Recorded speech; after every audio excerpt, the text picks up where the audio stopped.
राधे राधे दर्शकों, इस नाटक का उद्देश्य केवल मनोरंजन है, किसी की भावनाओं को ठेस पहुंचाना नहीं है।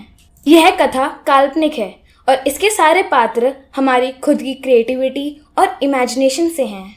यह नविता जी और कल्पना जी के निर्देशन में किया गया है। And special thanks to Surendra ji for technical support.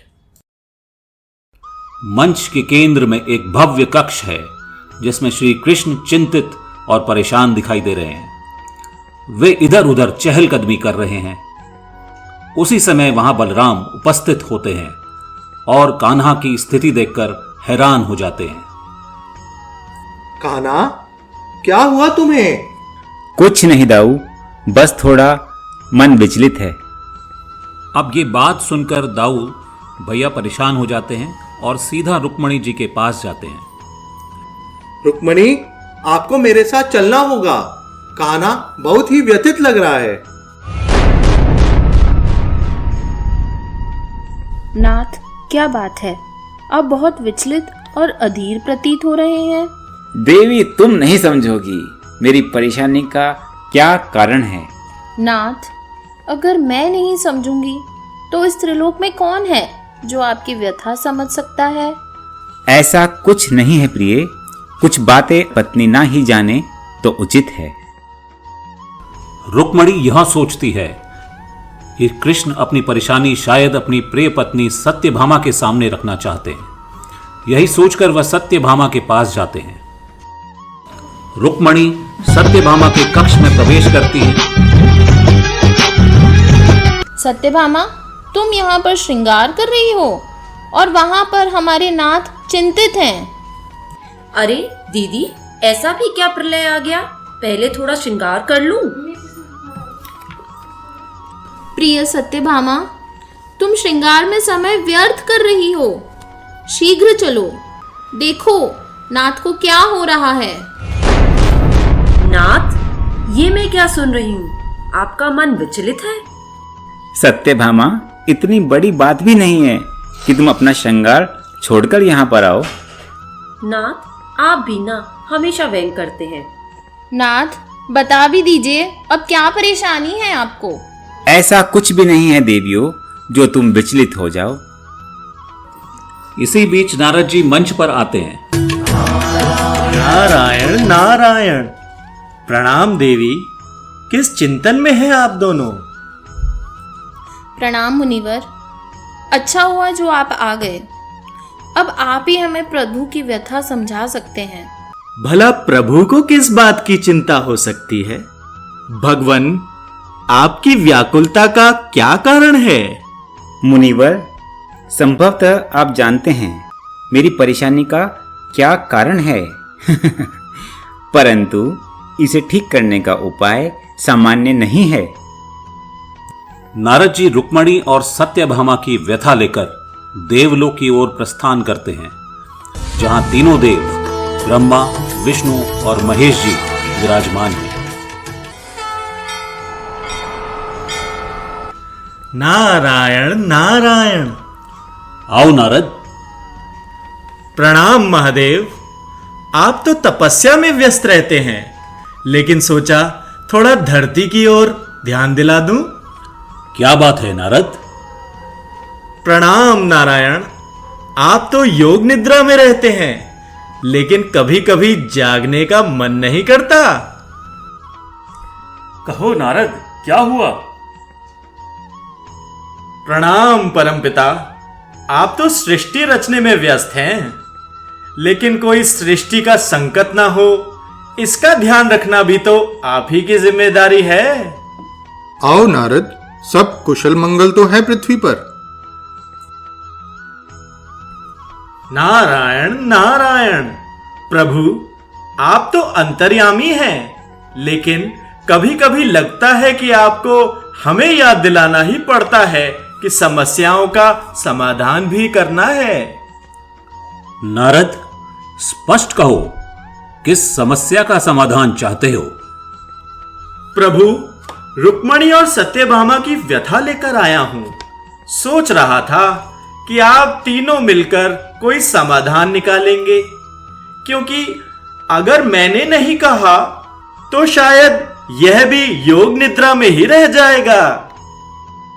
Narad, हम भली भांति जानते हैं कि रुक्मणी और सत्यभामा की क्या व्यथा है, परंतु यह मामला तो पृथ्वीलोक से जुड़ा है। और नारद, तुम तो जानते हो हर समस्या का समाधान स्वर्ग ही नहीं होता। कुछ समस्याओं का समाधान वहीं ढूंढना पड़ता है जहां वे उत्पन्न होती हैं। और अगर मामला कृष्ण का है तो तुम्हें यह भी पता है कि इसका उत्तर कहाँ मिलेगा। तुम्हें बरसाने की ओर रुख करना होगा नारद। नारायण नारायण, प्रभु आपने तो एक ही वाक्य में मेरा मार्गदर्शन कर दिया। जाओ नारद, और पृथ्वी लोक पर ही इसका समाधान ढूंढो। कृष्ण की लीला में ही इसका उत्तर मिलेगा। बरसाने में राधा जी के महल पहुंचते हैं, जहां वह सारी कथा सुनाते हैं। राधा जी सुनकर समझ जाती हैं कि समस्या का समाधान किसके पास है और उसे कृष्ण जी तक कैसे पहुंचाया जाए।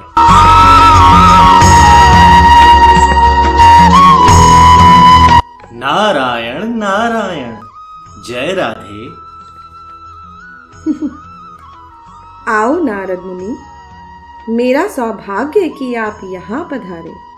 बताइए, इस बार कौन सी चिंता लेकर आए हैं?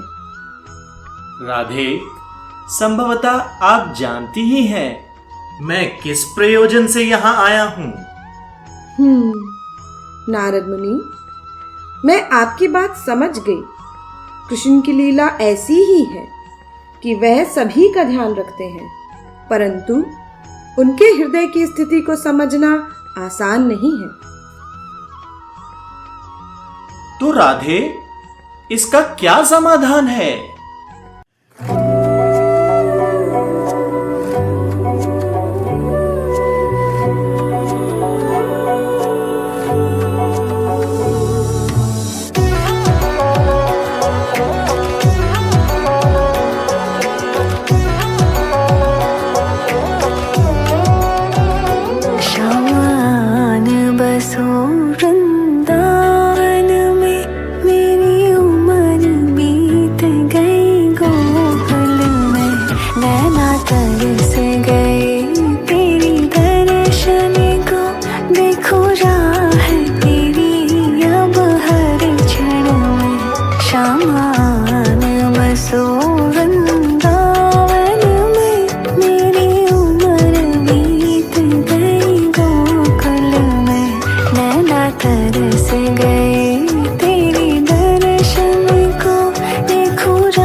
नारद मुनि, ये चुन्नी ले जाइए।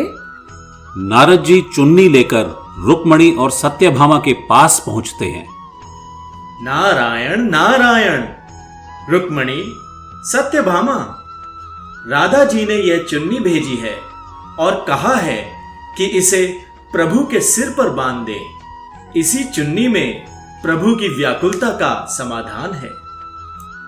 मुनिवर, क्या कह रहे हैं आप? कृष्ण इस मैली चुन्नी को धारण करेगा? नारद मुनि, आप क्या कह रहे हैं? हमारे नाथ ऐसी मैली चुन्नी सर पर धारण करेंगे? आप देखिए तो सही, यह कितनी मलिन हो चुकी है। देवी, हमारे नाथ जो रत्न, आभूषण और मयूर पंख से सजे मुकुट धारण करते हैं, वो ये मलिन चुन्नी धारण करेंगे? देवी, आप सोच भी कैसे सकते हैं मुनिवर कि ये चुन्नी उनके योग्य है? जो आपको मलिन लगता है वही कृष्ण जी के लिए सबसे मूल्यवान होगा। इसे उनके सिर पर बांधने दीजिए और देखिएगा कैसे उनकी व्याकुलता का समाधान होता है।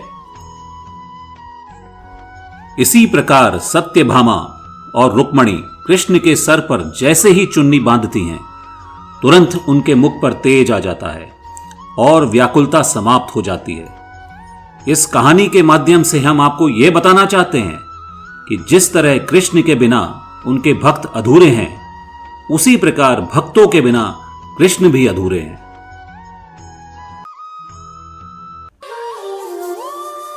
जो है अलबेला मद नैनो वाला, जिसकी दीवानी ब्रिज की हर बाला, वो किसना है, वो किसना है, वो किसना है, वो किसना है, किसना है।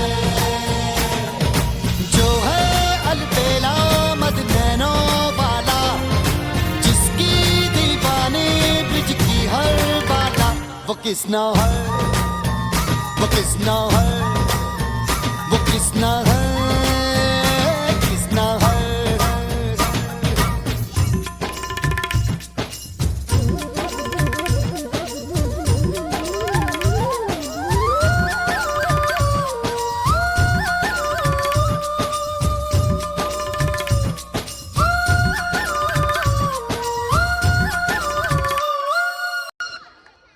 बहुत ही बढ़िया, बहुत बढ़िया। प्लीज तालियां ना रोके, 5 मिनट तक तालियां बजाते रहो।